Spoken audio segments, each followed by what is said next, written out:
ரெண்டு பெண் குழந்தைகளுக்கும், அதாவது மூத்த பெண் குழந்தைக்கு 10 வயசு ஆகலாம், ரெண்டாவது பெண் குழந்தைக்கு 3 வயசுக்கு உள்ளாடி. குழந்தை பிறந்த உடனே உங்களுக்கு அப்ளை பண்ண முடியாது. என்னன்னா அது பிள்ளைக்கு வந்து உங்களுக்கு ஆதார் கார்டு எடுக்க முடியாது, கைரேகை கிடைக்காது இல்லையா. 1 வயசுக்கு மேலே தான் கைரேகை எல்லாம் வச்சு உங்களுக்கு ஆதார் கிடைக்க முடியும். அதுக்கு பிறகு உங்களுக்கு எல்லாமே ஆன்லைனில் தான் அப்ளை பண்ணணும். சரியா? இப்போ முதல் டெலிவரியில் 3 பெண் குழந்தை பிறந்து அதோட போதும் அப்படின்னு சொல்லி நிப்பாட்டினாலுமே அம்மாய்க்கு 40 வயசு தான். இது வந்து கம்பல்சரியாக உள்ளது. அப்படி முதல் குழந்தை 3 குழந்தைய 4 குழந்தைய முதல் டெலிவரியில் நடந்துச்சுன்னா வேற ஆண் வாரிசு இல்லைன்னா உங்களுக்கு எலிஜிபிள் தான்.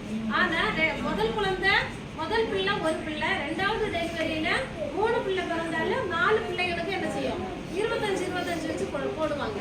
முதல் டெலிவரியில் 2 குழந்தை பிறந்து, ரெண்டாவது டெலிவரியில் திருப்பியும் குழந்தை பிறந்ததுன்னா உங்களுக்கு என்ன செய்ய முடியாது, எலிஜிபிள் இல்லை. ஏன்னா 2 பெண் குழந்தை ஸ்கீம் தான்.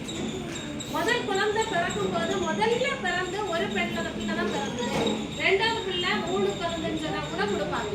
ஆனால் முதல் டெலிவரியில் 2 பிறந்த பிறகு திருப்பியும் 1 குழந்தை கூட வேணும்னு நினைச்சு தண்டதுக்கு கொடுக்க மாட்டாங்க. சரியா? இதுதான் அந்த பெண் குழந்தைகள் ஸ்கீம். ரெண்டாவது வந்து திருமண நிதி உதவி இருக்கு. இந்த திருமண நிதி உதவியெல்லாம்